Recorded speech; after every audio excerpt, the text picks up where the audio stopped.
Let me know when you're ready. I'm making the X post right now.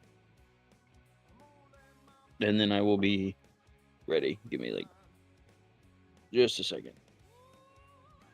All good, my friend.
Let's do this thing, homie.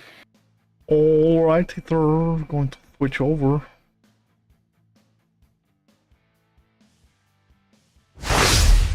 I don't know why I seen your post and freaked me out because I thought I'd hit post on one that I was trying to post earlier. Hello, YouTube land. What is going on, guys? Welcome back to Race Hale. Oh, sorry. Didn't mean to step on your toes there. It hurt a little bit, dude. Gotta watch that. Anyway. Go ahead. Welcome to Race Hale Praise Dale, the podcast where we talk everything about NASCAR or NASCAR related, or in this case, we got some other things thrown in here because you guys haven't noticed, there was no racing this weekend. And well, there was some racing. I will take that back. There was some racing, but NASCAR sanctioned racing. VIP has entered the chat. Braden's back. Oh, yeah. Let's go, Braden. I told you I was going to say, hey, what's up? Welcome back, Braden. We got a decent little bit of news for not having any racing this past weekend, or any racing, at least for the 3 national series coming up this weekend. So, without further ado, we'll go ahead and hit that intro and get right on into it. I definitely do not like it.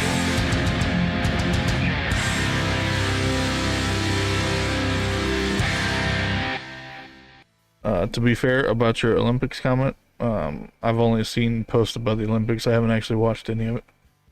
So, I watched a little bit of it, and it was rather boring, in my opinion. But hey, yeah, well, it's the Summer Olympics. The Winter Olympics are the fun ones anyway. Right? So, how was your week? We could start out with a little small talk. We got a little bit of time. Week wasn't so bad. It was one of my kids' birthday weeks. His birthday was Tuesday, I believe, and then we had his party on Saturday. Heck yeah. And then your kids went back to school today, so I bet you were pretty happy about it. Yeah, well, I mean, I didn't get to enjoy it because I was at work. But it's all good. What'd you do this week? If only they had school on Saturdays. But if only they had school during the summer. What are you talking about? Year-round school, baby. Let's go. Apologize for me itching my back here, but it's itchy. All right. Well, I guess I will jump right into this. Post-race breakdown, if you are ready. I'm always ready, sir. All right. Always ready for NASCAR. So, the first thing we had no major penalties for Indy, which was a good thing. Mostly, really only Xfinity and truck teams got crew chief fines. That's what these Yeah. notations are here. Yeah, and all for a lug nut. So, I mean, Yeah. You got old Andy Street in the number 21 RCR. He had a $5,000 fine for lug nuts. I think he had more than one lug nut loose, or his team rather. Yeah. The other ones just had one lug nut. I don't even know how to say his name. McAnally. Or that team. Thank you. That team's name, not his name, but Blake Bainbridge had a $2,500 fine for one lug nut. And Young race team in the number 46, Tyler Young had a $2,500 fine for a lug nut. So kind of strange that faction 46 is already done for. Right. But here's what it is. Obviously this next bit is not Indianapolis.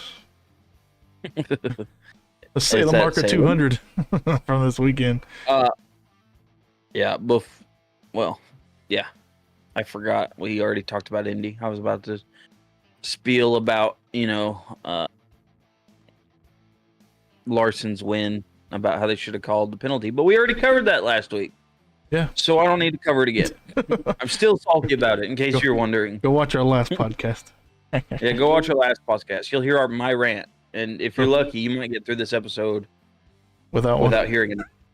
We'll see. On a different note, we will have a paint scheme video getting released this week. It's not for a race, but it's for all the paint schemes released through July. So. Yes, sir. Looking out for that to drop on Thursday morning. We also should have another stop trying to jump ahead in the program, Braden. We didn't get to the NASCAR updates yet. Jeez, Braden, didn't we cover this before the episode? Come on, man. He did catch the end of the last one. Yeah. What was I saying? Oh yeah. Paint scheme video coming out Thursday morning. We should have one more card unboxing video coming out, if I'm not mistaken. I thought the last one dropped this weekend. It might have been. It might be. But I thought only the third one was released. Anywho, keep a lookout for that tomorrow, maybe. I could be lying to you. I'll check real quick. But jumping forward to Salem, ARCA 200, go ahead and list out the top 10 drivers for you. Although, you're good, Braden. I'm just messing with you, man. Andres Perez came in second, but he did extend his points lead. William Sawalik got first. I mentioned Andres Perez got second. LeVar Scott third. Will Kimmel and Christian Rose round out your top 5. And then Isaac Johnson, Cody Dennison, Ryan Roulette, Brayton Laster, and Chris Wright round out your top 10, baby. For clarification, we have one more coming out, so. Aha, I didn't lie. Let's go. You did not lie. Not this time.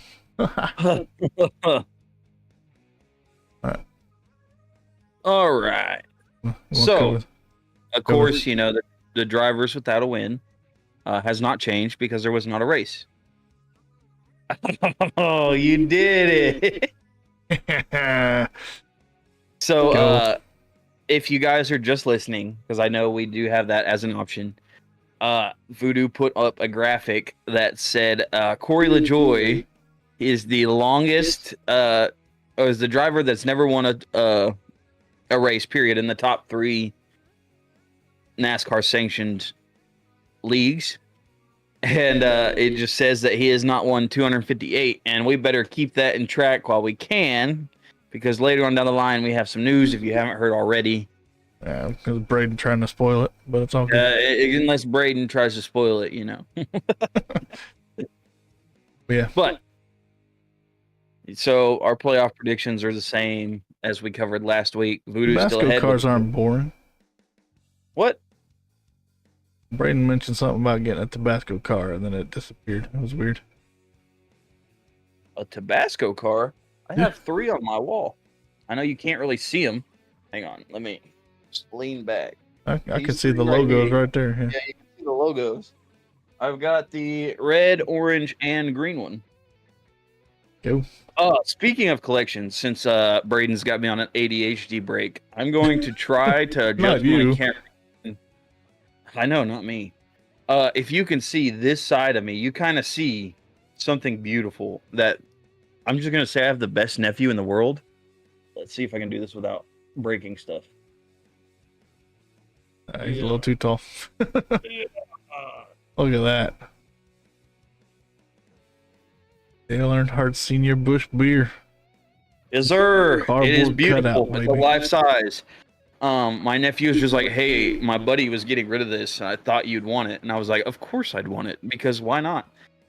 Right. He also gave me this really cool, uh-oh, I'm going to get to lie to you now, because I don't remember the sponsor. It's a number 5 Kyle Busch. It's one that never hit the track, so I'm assuming it was one of the feeds. Yeah, it was like a Stay Green? fertilizer or something like that. Isn't it Stay Green? Yeah, that sounds right. Stay Green. Yeah, so he also gave me one of those. So shout out, you're the coolest nephew ever. My mother-in-law got me a Jimmy Johnson Christmas ornament. That's pretty cool. On my show. I showed Haley that picture that you sent me, and she's like, "Don't you have like that same one?" I was like, "Oh yes, I do." So while we're on the subject of memorabilia, my other nephew, had his first birthday, and the theme was, if you're not first, you're last. And my sister was like, she come to me, she was like, hey, listen. And she said, I'm doing, she told me the theme, and I was like, okay. She's like, can I borrow some of your stuff? And I was like, okay, but I have stipulations. She's like, well, what are they? I was like, one, I'm writing down everything that you borrow, so I know where it's at. 2, if it gets ripped open or anything, I'm going to send you an itemized bill, and you're not going to like it. But no, it turned out really good. None of my stuff got damaged. Everything was great. I did get to blow up. I have an inflatable Jeff Gordon car, like a one that they put like on a DuPont rack or something. The sucker's like every bit of this big. It's ridiculous. I got to see it blown up for the first time because when I got it, it was in a plastic package where it had never been opened. But we went ahead and opened it because the plastic was pretty ripped up anyway. So I just decided to open it. So eventually when I move, you'll get to see it because it's going in my streamer room. Yeah. Well, jumping to Braden's collection, he said he has a Dale Jarrett 3-pack. I'm guessing that's probably going to be a few different UPS schemes, maybe. And then 2006 Tony Stewart ornament. That's pretty nifty. Oh, that's pretty cool. One day when we get time and I get space, I'm just going to break down my collection, because what you see behind me is maybe about a third of what I have. I mean, Voodoo's seen a lot of it, just not all of it. What you see behind me is my complete collection. On a side note, I'm still salty about that helmet. What helmet could you be speaking of? Oh yeah, I'm still salty. Haley was like, "Oh, I would have let you bought it," and I'm like, "You could have told me that when I got there." You know what I did finally add on to my stream right here behind me though? Those Jimmy Johnson cards that you gave me from the unboxings. Hey? Got them up on the shelf behind I got these cool things. I don't know where you got those from. I know, right? You guys can't see. It's the 40 and the 43 Superbirds. Well, yeah. A little rundown memory lane, or memorabilia lane, I should say. I've got a memorabilia highway. I don't know what you're talking about. We don't have any new lock-ins for the playoffs, obviously, because we didn't have a race. Braden has a whole 1997 set of diecasts. I do too. Well, nice. Actually, the main ones that I collect are the 50th anniversaries. That'd be 98. But I did get. I don't want to dig in my collection because it's buried. I've got 2 Voodoo. You've seen these? I think my oldest are like 2000s. Other than the dude Dale So senior stuff and well, share the money. Where's it at? Right. These two are my oldest cars, and I got them at a flea market, so they're pretty rough. But I know if the light will focus. I've got the 4 Kodak, and the 18 Hardys, which the Hardys was from Days of Thunder. I'm pretty sure. Nice.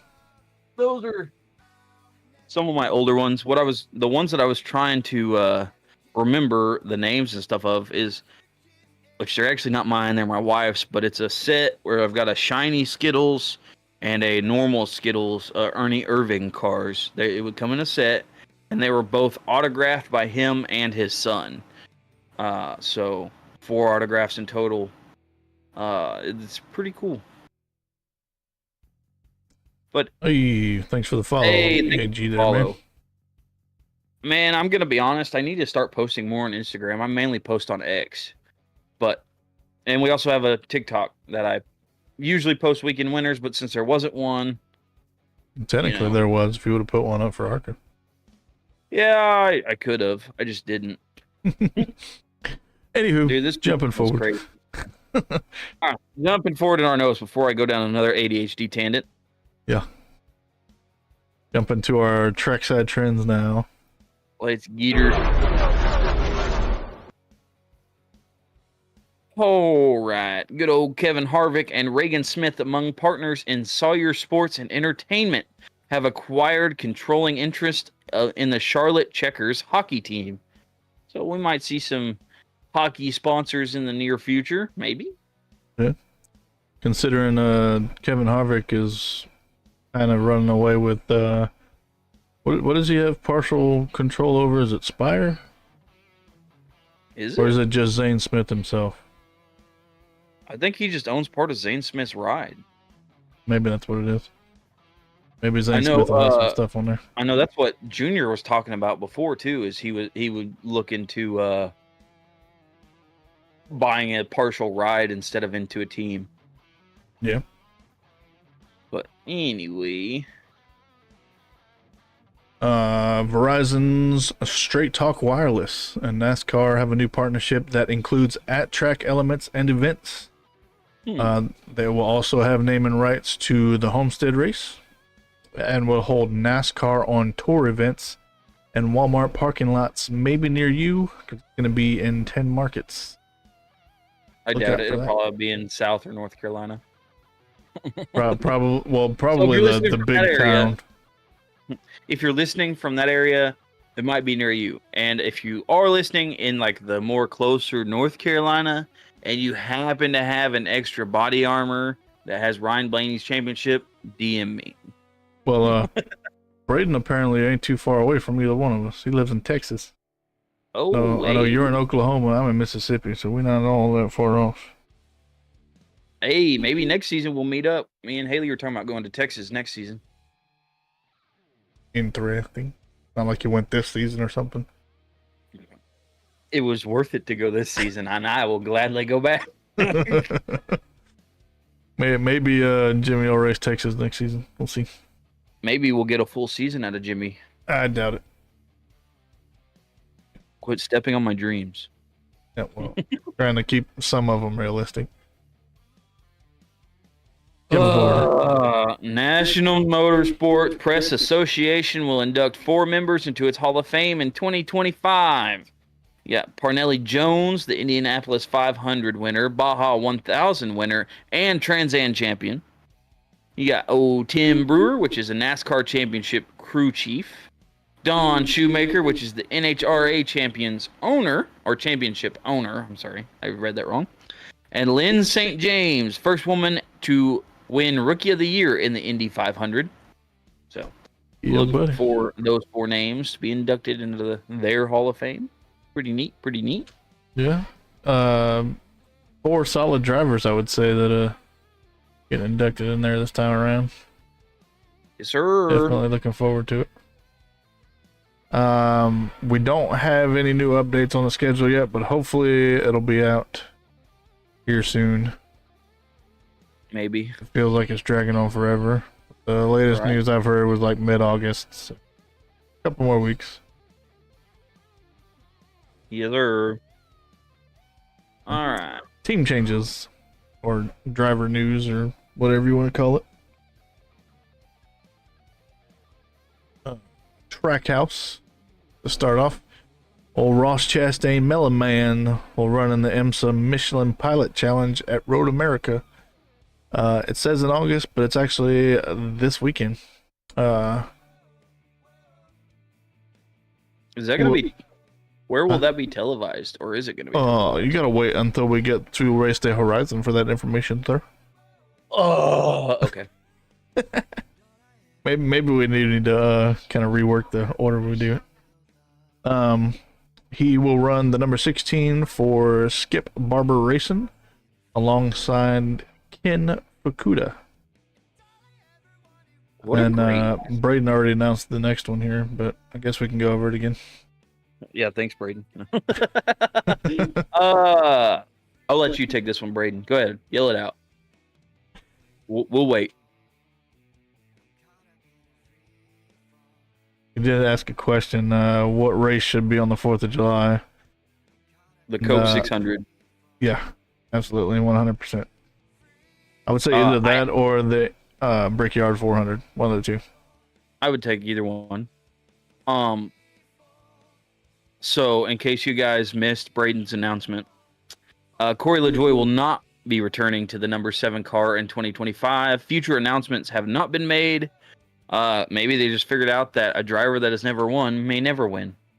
And he's being maybe so, kind of aggressive and drawing bad attention to the team. So, I mean, Darlington night race should not be on 4th of July, sir. Sorry. Can I change my vote? I want Bristol Dirt. Can I get that one back? For 4th of July? Why not? It'd be fun. No thank you. Anywho. Legacy Motor Club. Jimmy Johnson, baby. His crew chief that raced with him for the 6 starts of his current season, which he didn't get a better finish than 28th. That would be Jason Burdett, is no longer part of Legacy Motor Club. Good news is he will still run Kansas, Las Vegas, and Phoenix as promised. They just haven't announced which crew chief will take his spot. Well, I will say, and hopefully somebody's listening, that's more power than us. But Jimmy did talk to Chad Knaus. Like, he was in full-blown conversation before this last race. So, I mean, I feel like they should definitely bring him back in because they've got 7 championships together. Just saying, maybe they need a little bit of Knaus to bring Jimmy back in. And Knaus knows the next-gen car low. Exactly, see. I'm just saying, just a little, like, maybe Jimmy can talk to Mr. H and just, like, have him on loan for a couple of races. I'm not going to say anything, that way I don't step on your dreams. Thank you. It means a lot. 1,000% Braden, that is the best duo in NASCAR history. 10 out of 10. Braden, in case you didn't know, just a disclaimer. Both of us, you can especially tell with him, but both of us are diehard Johnson fans. I've been a fan since 2002. His whole collection's Johnson. Yeah, not the whole collection. I got a few things that aren't Jimmy now. Oh, I'm so sorry. 99% of his collection is Johnson. That's fair. Including the helmet that should have been mine. But I'm not gonna let that go. So. But hey, but no, I'm just saying, if Knaus and Johnson got back together, do you think they could replicate, at least for one season, a little bit of what, I would say they could at least get a couple wins out for sure. Maybe not to the level they were before. The top 5 at this point. I would be happy with a top 5 the way Johnson's running, because I'm so sick of him seeing in the 30th. Well, the only problem with Indianapolis is that he got caught up in that late wreck. He was running good there. He was in the top 15. I know. I'm still salty at whoever Listen, I would have paid somebody to straight up smash Blaney Spotter in the face. I would have paid $100 right there. When I first started watching NASCAR, Braden, is when Jimmy Johnson was a rookie. And he was the guy I decided to go after, and yeah. Stuck ever since. Kind of helped that he was successful. But to be fair, when I started watching NASCAR, it was because my grandma watched it. And my grandma watched since the 70s. But what really got me set, like hook, line, and sinker into it, was we were at Lowe's, and, you know, the carts looked like Johnson cars. They sold the little... You know, I was always like a Matchbox kid anyway, but they sold the little NASCAR, you know, Johnson, and that's what really, like, I guess I'd see that in my everyday life, and I was like, I want to go for this driver, and then it stuck, and it just so happened that I got to witness him winning 7 championships because he's a good driver. But yeah. If you started watching in 2020, Braden, who is your driver that you're going for these days? I told myself that come next season I'm going to find out who the rookies are, or if there aren't any rookies, who's in their first whole year after their rookie season. I'm going to pick one of them and follow their career. I'm not going to lie, I've already got a rookie from this year that I'm going to follow.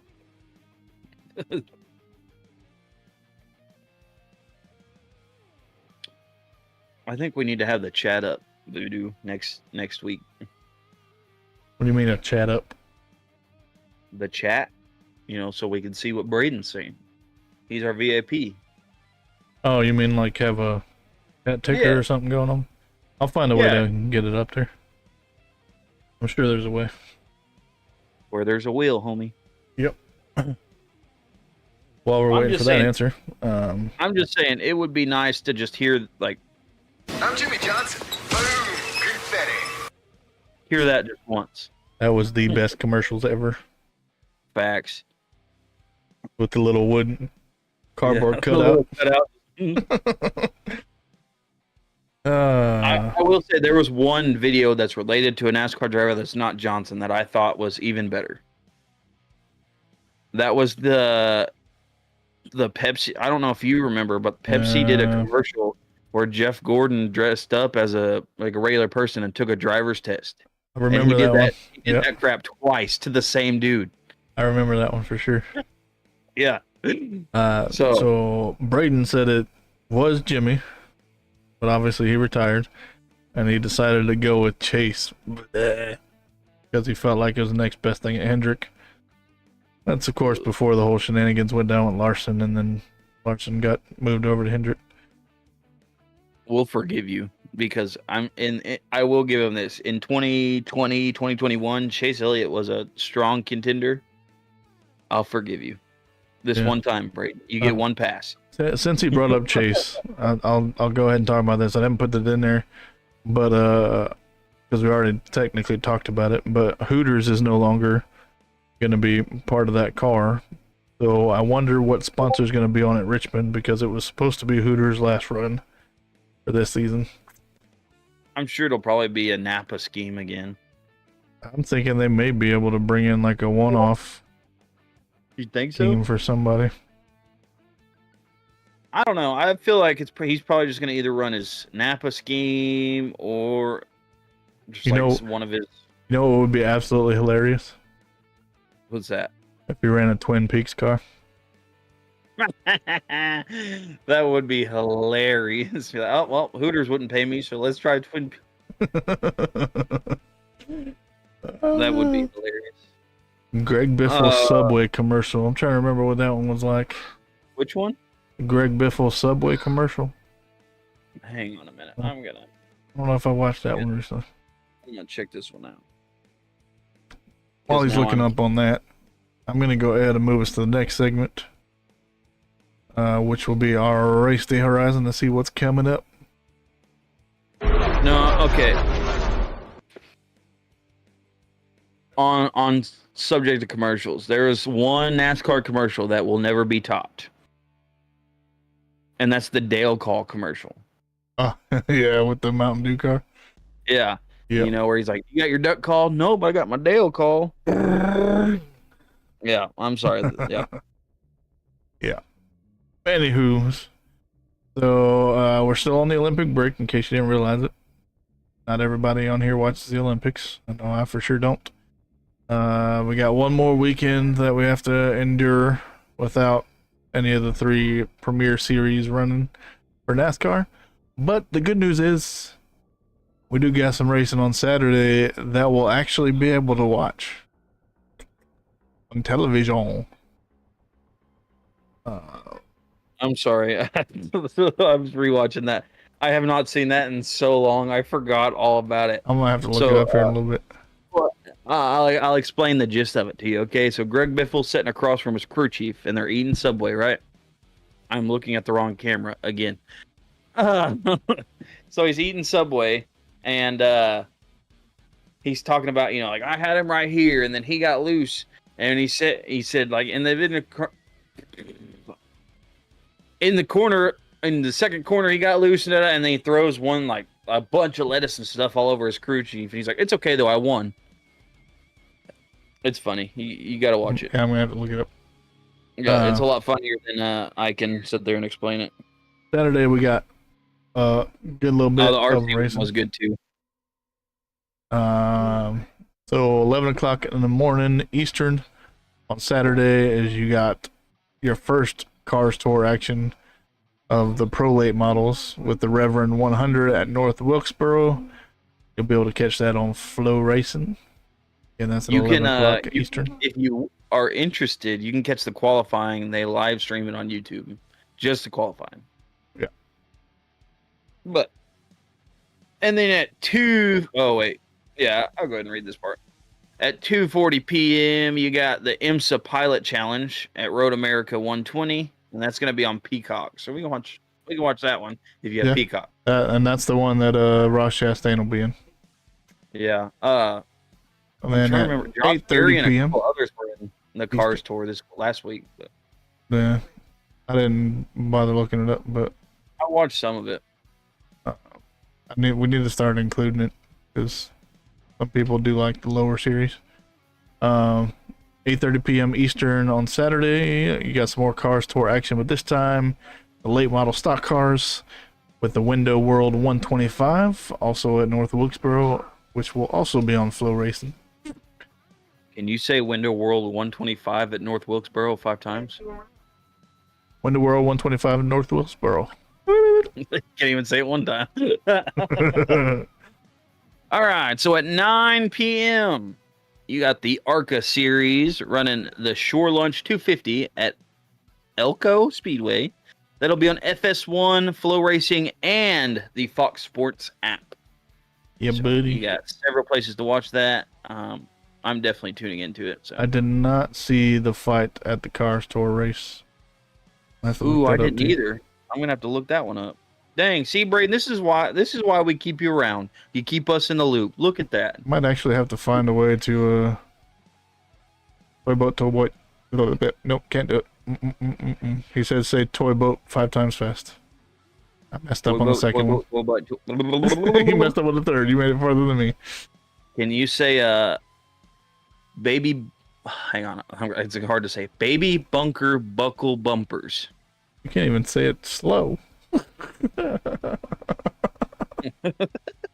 right, You're welcome for tongue ties today. Yeah, we don't have to worry about picks for the upcoming race because there's no Cup Series race this weekend, but it's your chance to get into the Fantasy League and get all situated before the season picks back up, and maybe by some long shot you can surpass Trash Can to steal the 164th diecast from Lionel Racing's website from him. I doubt it, dude but has the playbook. I swear that dude has the playbook.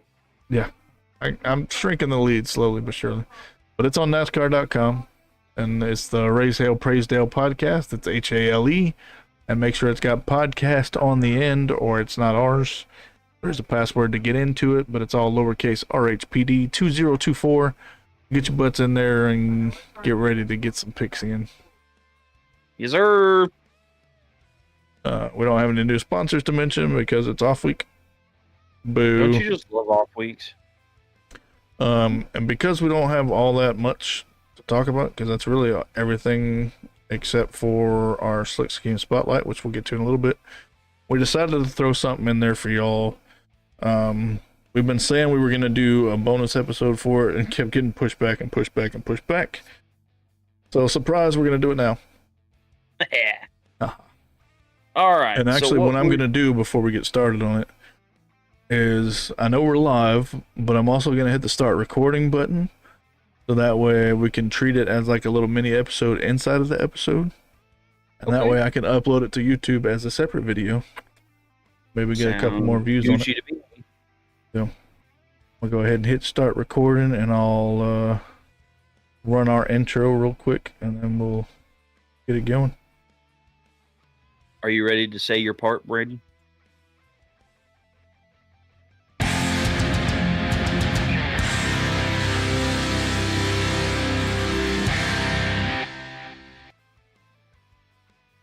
Right, y'all, welcome to Raise Hale, Praise Dale. Well, back to Raise Hale, Praise Dale. Got a little special episode. We're live right now, so thank you for the ones that are actually here watching. But for you that are on YouTube watching later on, you could have caught this live and joined in on the conversation, but you snooze, you lose. We are going to talk about the points structure. Basically, also, answer all the questions of how they dish out points and playoff points and all that fun jazz. Yeah, because apparently they got a rocket doctor to make their point standings. That makes no sense. We'll probably go over this, and then it'll be different next season. Yeah, right. Also, big shout out to our VIP Braden, who's here with us. Say hi, Braden. Mm-hmm. All right. I know that's a little bit of a delay that he'll be able to respond on that too. But while we're waiting on him to say hi, if you guys, we're just messing around with one of our viewers. Let's go ahead and jump into this points breakdown. So on a normal NASCAR season, there's 38 races. And that starts with the Clash, which is this past season was at the Coliseum, and that's just an exhibition race, meaning it has no points to be gained. After that, you've got the All-Star race, which is another exhibition race, which people can only get into if they win a pole, or is it win a race? Race wins, and if they won an All-Star race previously and are active. Well, Braden said hi. Huh? What do you mean? We've had that cut forever. Anyway, sorry. I've got company now. But anyway, yeah. So like Voodoo said, you can only get in through race wins. For some reason, I was thinking it was polls, or they could race in. I know we had a couple spots this season that they were able to race in, but again, that is an exhibition race, and it is worth no points as far as playoffs or season points. But in order to get points, you have 26 regular season races. So that's just, that's before the playoffs. That's where you get your playoff points plus your normal season points. And if you guys don't know, which I'm pretty sure that we'll retouch on that. We'll reiterate, that's the word I'm looking for, reiterate that later on, that you can have a regular season champion and a season champion, and two different drivers. Yep. Which means whoever's got the most points before the playoffs, that's your regular season champion. And then at the end of the playoffs, whoever has the most playoff points is your whatever year that is champion. Actually, it's not whoever has the most points. It's whoever wins or finishes ahead of the other three drivers in the championship race. But that would give them more points. Not technically. What do you mean, not technically? What if they didn't finish in the top 10 on stages, but the other three guys finished first? Well, the championship four do not technically get points on that last race. It's just whoever crosses the line first. So it's basically a four-man race, but they add extra cars for moral support. Pretty much. So it's not just four cars driving around in a circle. Anyway, there's 10 playoff races, including the final race, which the final race this season and last season was held at Phoenix and will be held at Phoenix. So, Unfortunately. that is, unfortunately, I wish it would move back to Homestead. I'd even be cool with Daytona, or if they want to bring back Rockingham, that would make me the happiest because I am a huge advocate for Rockingham Raceway. So, yes, Braden, it is very confusing. That's why we're doing this breakdown for y'all. yes. So I know he mentioned 36 regular races that you get points from, but technically there's a little special thing before the first points paying race. The duels at Daytona are special because even though you're technically not a points paying race, there are points awarded to the top 10 of each shootout. Just basically the same as stage points, which we'll go over here in a minute. But the winner does not get playoff points like a normal race.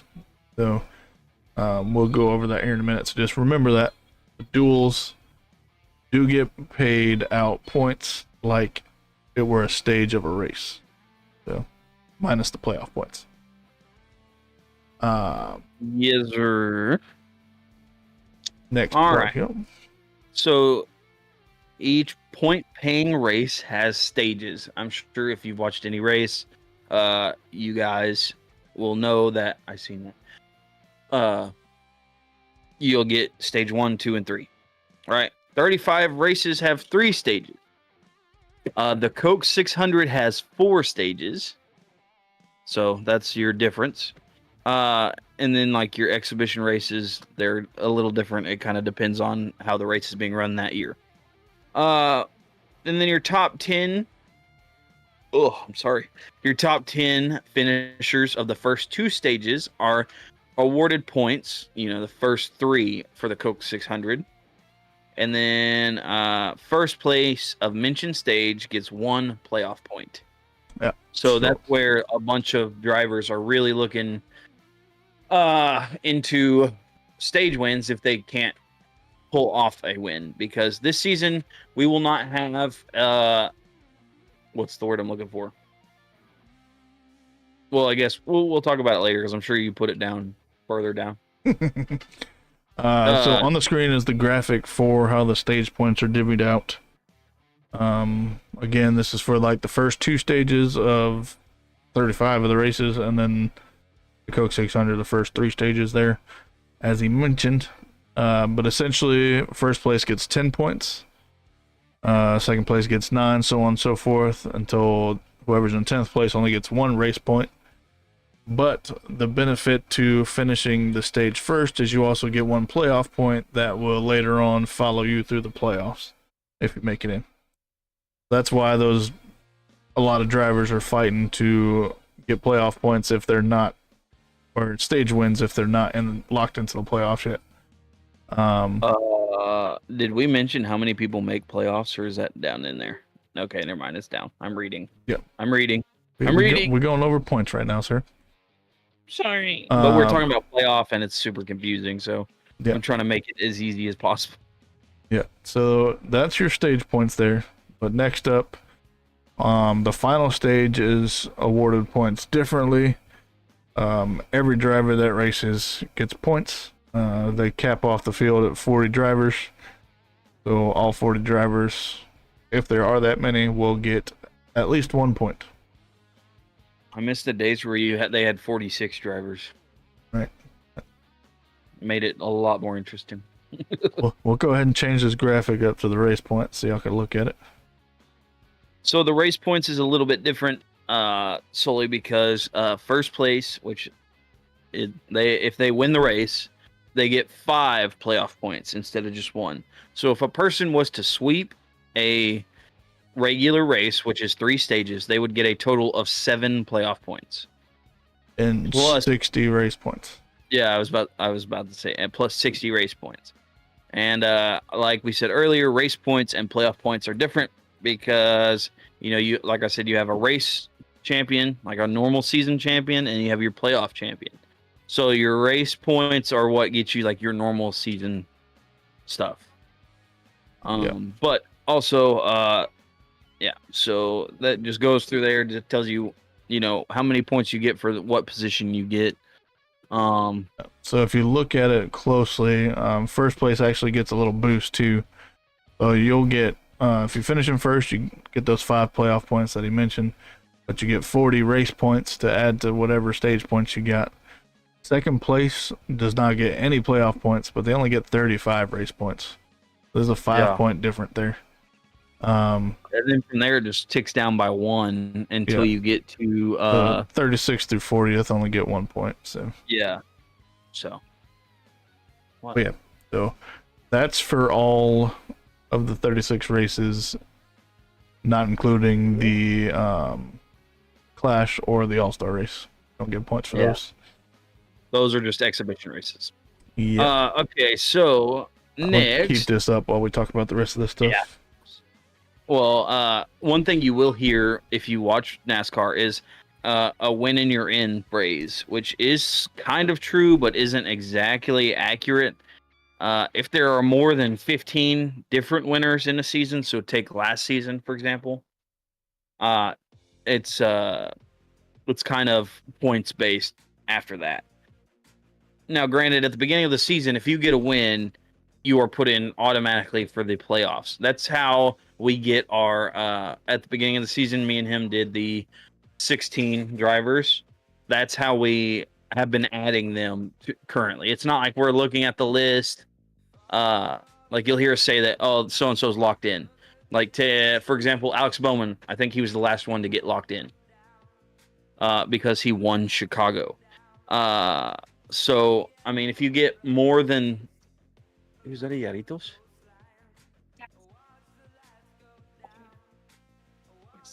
My wife loves me.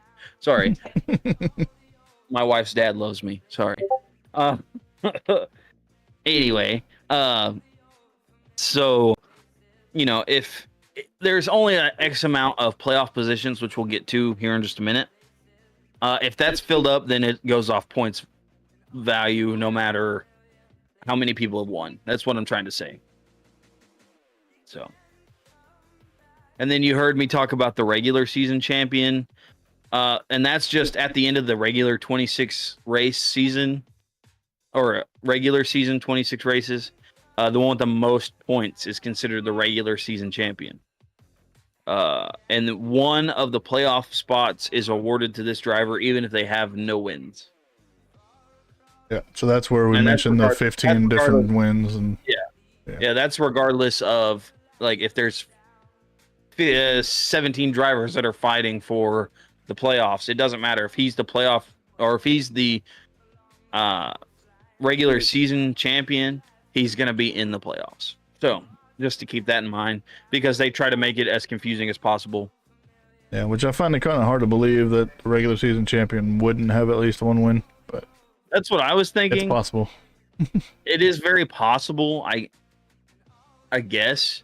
I mean, he better be like doing great on the first 2 stages of every race and then just crap out on the last one. But anyway. All right. So playoff points is what we're going to talk about next. So we got through the regular season. All 26 races are done. We got everybody in the order that they're going to finish the season in.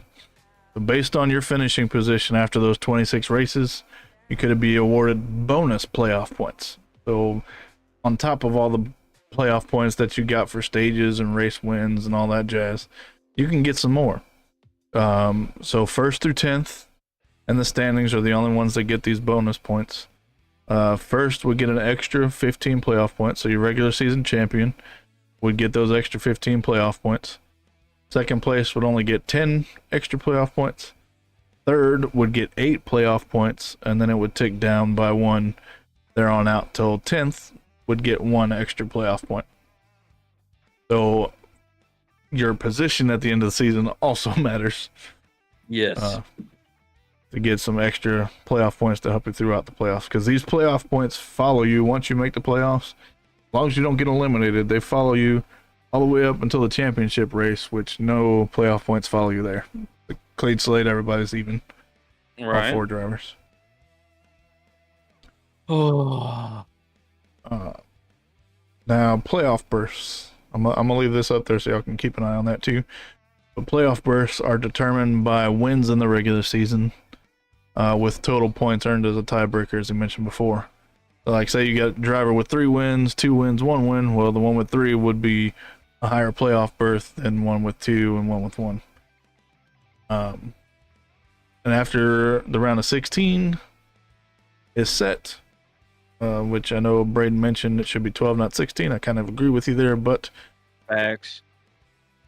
can't really do much about it. All 16 drivers that make the playoffs get their points reset to an equal number that isn't reachable by anybody else in the rest of the field that's not part of that round of 16 driver list.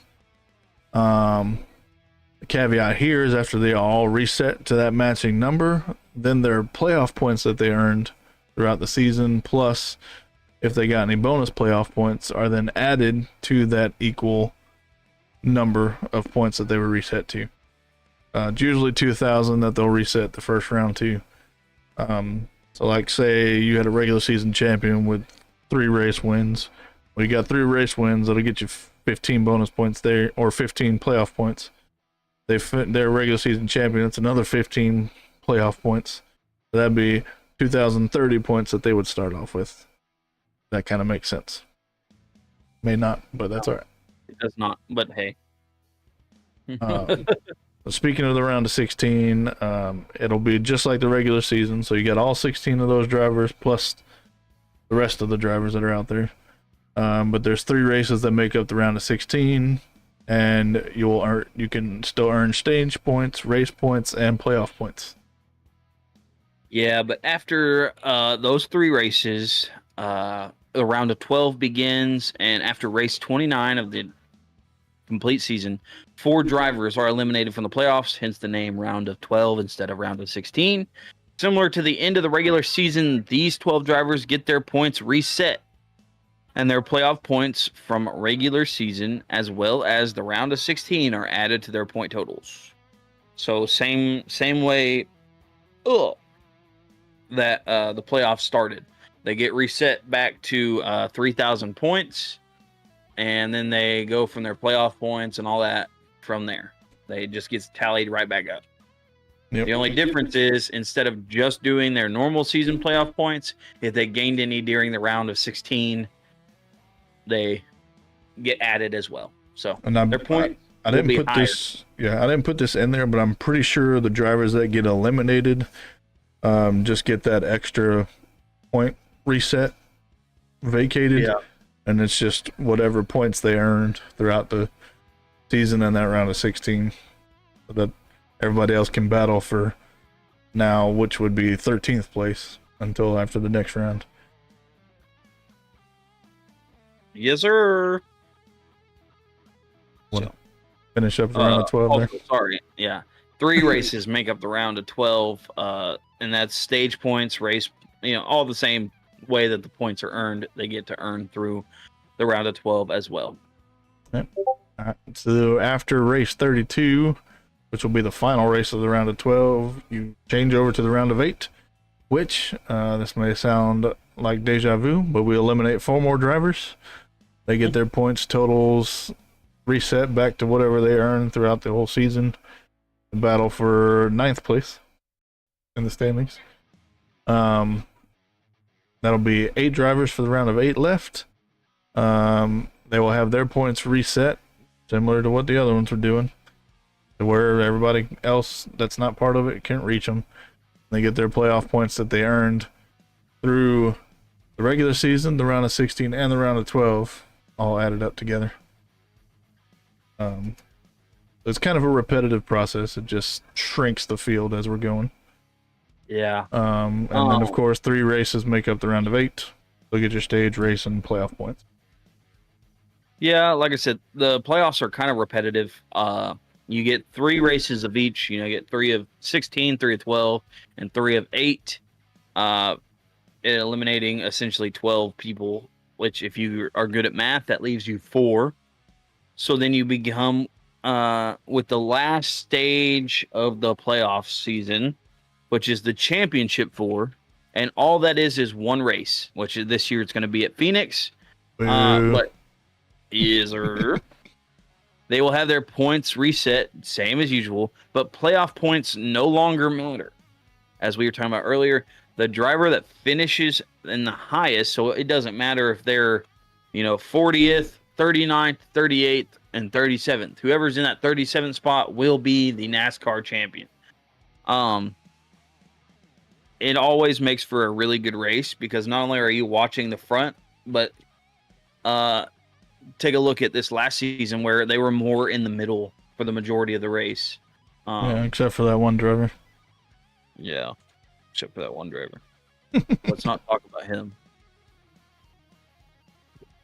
Yeah. I'm salty. Thanks for making me salty again. Homestead does need to come back, Braden, for sure. Yeah.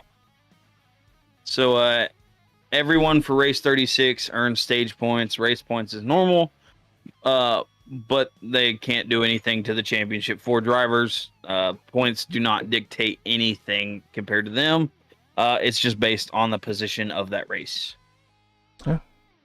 That is the points breakdown. That's a points breakdown. So thank you for watching another YouTube video from the Raise Hale Praise Dale podcast.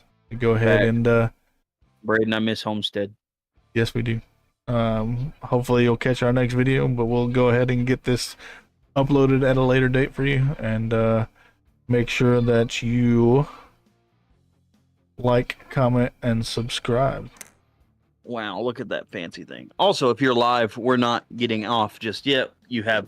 We got some other stuff to cover on our live episode. And if you're not live, be sure to check out our lives on Mondays at 9 p.m. Eastern Time, every Monday on YouTube. So, indeed. Check us out. Now we get to go to the fun part. We didn't have a race this past weekend, so it's a little bit different. But I'm ready. It's time for our Slick Schemes Spotlight segment. It's brought to you by Happy Hour Racing. So if you'd like... You like NASCAR apparel? I know you do, Braden. Do you have NASCAR buying problems like I know at least 3 of us in this podcast do? Talking to you, Braden. You should check out Happy Hour Racing. There, you use our code, you can support our podcast. Right now, they're doing I'm trying to remember it off the top of my head, but you get 10% off and free shipping off of your first purchase. They got some pretty cool stuff. I will say, I'm really looking at a Chris Bell camo hat right now. They also, it's limited time. I don't know how many more they got, but they've got a Johnson 7-time champion shirt that is still up. I've been eyeing that for sure. Yeah, I do too. I do too. Not gonna lie. I don't know how many it is because the one that I really wanted, it's sold out. But they have another one in there that I'm ready for. But speaking of Johnson,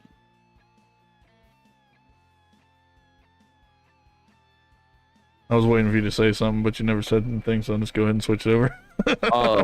So my scheme, I know you guys can't really see it because of the light.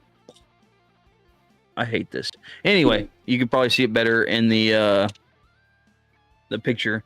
I chose the 2004 SpongeBob SquarePants 400 version of Jimmy Johnson's car. I want to say 2004. I could be wrong. It could be like 03. It is 2003, sir. I was close. Maybe no. The SpongeBob movie one was in 2004. I pulled the scheme for the 2003 Pepsi 400. I have both of them sitting right here beside me. So honestly, honestly, I used to have that die cast in the 1/24 scale, but somebody stole it. I have them in 1/64. So Braden, if you watch long enough, you'll know that I mainly collect 1/64. One, because they're so much easier to store and so much cheaper. But that's just what I started collecting. So I have around right at 400 1/64s right now. It's ever growing. But anyway, enough about my collection. this is one of my favorite schemes that I remember as a kid. So like, I remember watching this, and as a 4-year-old watching race cars go around that has an awesome cartoon character on it, or a Kinda made 3-year-old. me feel old. Yeah, I know. It's crazy to think this was 20 years ago. A few months after this race is when I joined the United States Army. A few months after this race is when I started pre-K, sir. Anyway, Goodness gracious. I chose it solely because of nostalgia reasons.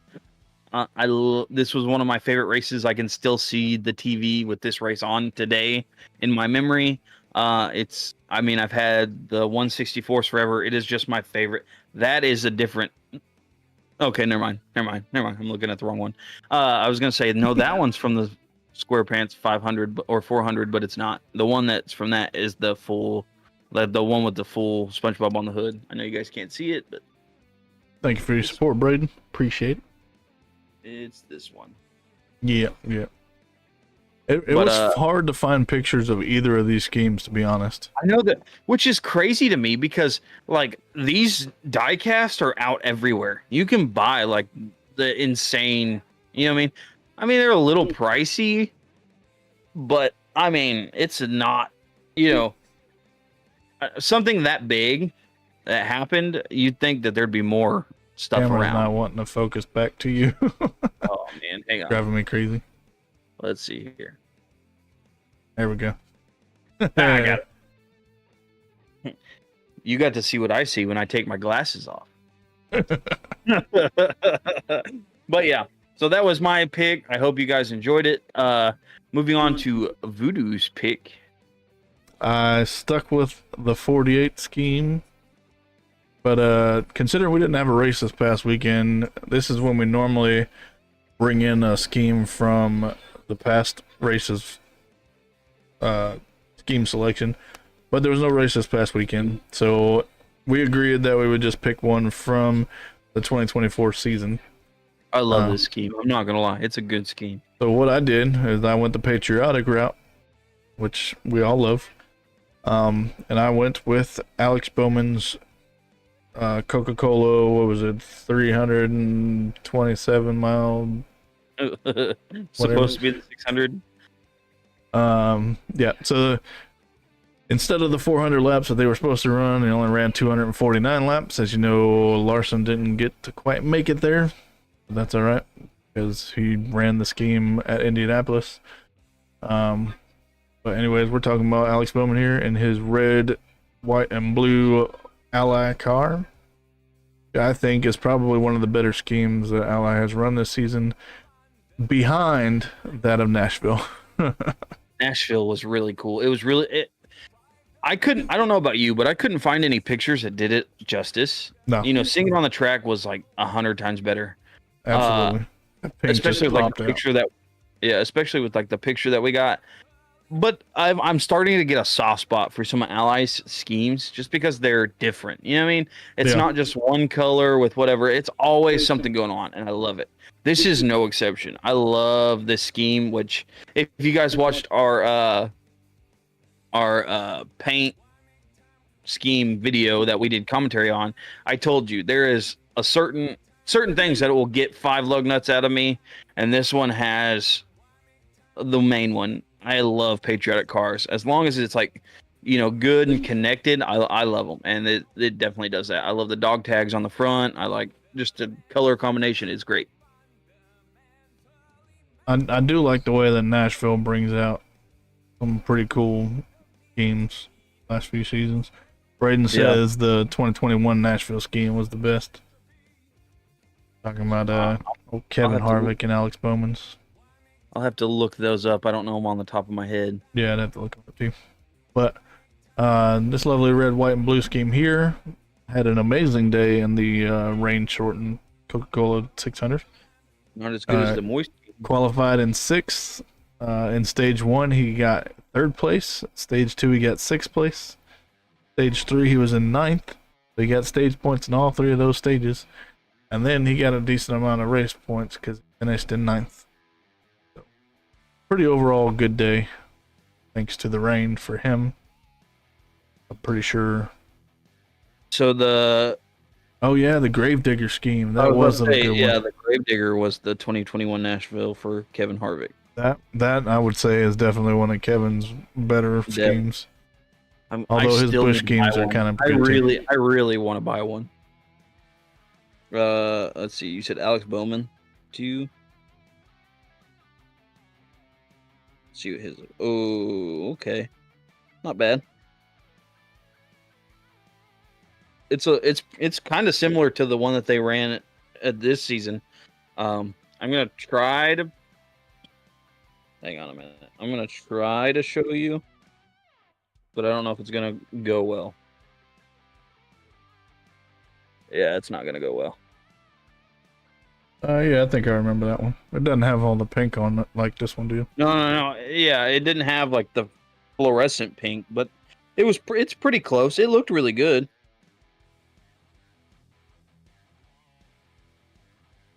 That's my scheme there. 2024. Did you see? Speaking of Bowman's Nashville scheme, sorry. Did you see Jeff Gordon's rendition? No, I did not. It was like the pink that faded into dark purple. Mm-mm. It was really good. I'll send it to you later. Sounds good, my friend. But it might have been the 21. I can't tell. But anyway. Anywho. Well, with that being said, I guess it's time to close out. Thanks again, Braden, for being our VIP tonight. I'm really looking forward to seeing you next week. If you have an X, go follow us on X. It's RHPD Podcast. That's where we post mainly. We also have a TikTok that I need to post some more on, since I didn't get to this week. It's where we post mainly our weekend winners, which is a video that I make after, whoever wins what races. Usually cover trucks, Xfinity, and Cup, which we didn't have that this week. This next week I'll make one with ARCA because I need content. But right, if you're not already, we got a couple videos coming out this week because we do have a couple videos. We got the card unboxing coming out tomorrow morning. Yep. I'll probably set up the points breakdown that we did during this live to release Wednesday morning, and then Thursday morning we'll have the paint schemes through July. Which we're not doing commentary on those, right? No, that's a long enough video by itself. That's what I was thinking. I did change it up to where there's 2 schemes on a slide now. So hopefully it'll loosen it a little bit, yeah. But with that being said, if you guys are not subscribed, please subscribe and hit that bell icon just to get notified when we post. We go live every Monday, and then you get bonus episodes here and there. Check out Happy Hour Racing. Like I said, they got a lot of cool stuff. If you like NASCAR or F1, they also have F1 stuff. Use our code RHPD.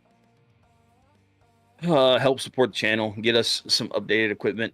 Make the podcast better for you guys. Check us out on TikTok and X. Like I said, that's RHPD Podcast. all that stuff's down in the description if you don't want to remember. All in the description. A little update on Voodoo, because I know we talked about your GoFundMe. He did end up getting a replacement vehicle, so thank you guys to those who helped. Yep. So, lovely little rendition of the rental vehicle that we had on the way back down from Tennessee. I told you when you got it, huh?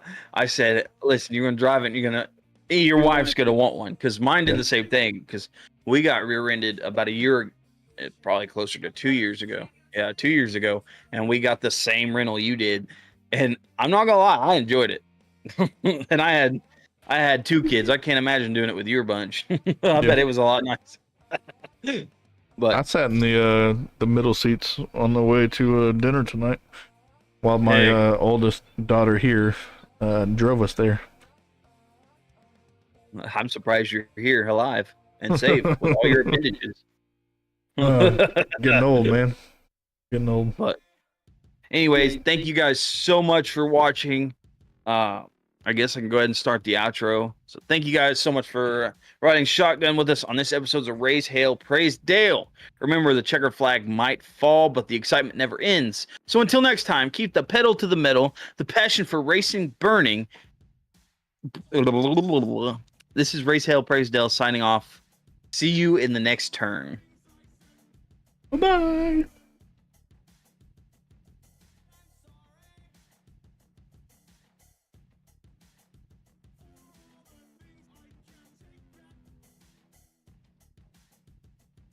Adios, Braden.